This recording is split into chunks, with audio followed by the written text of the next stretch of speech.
To share your screen, you get started by coming right down here to share screen. There are some options you can select. I'm going to show you what they are, but really just leave them alone. If you go to advanced sharing options, how many participants can share at a time? I'm not really sure under what circumstances you'd want multiple participants sharing at the same time. There are definitely reasons for that. I just have never used them. But this one's super important. Who can share, only host or all participants? If you select all participants, this means that everybody else who's signed into your meeting can essentially take control of the screen and share their own screen. When we first started hearing about Zoom, we pretty quickly heard about Zoom bombing. And that's how that happened. Somebody had all participants selected.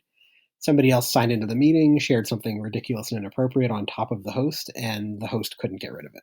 So you want to make sure this is always on only host. When you click share, you'll have a few different options.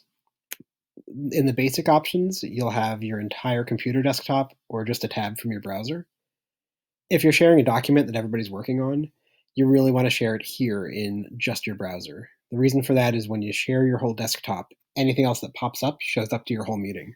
So let's say your texts are connected to your computer and somebody texts you, and everybody will see it right up in the corner of your screen. So to avoid surprises, control what you share.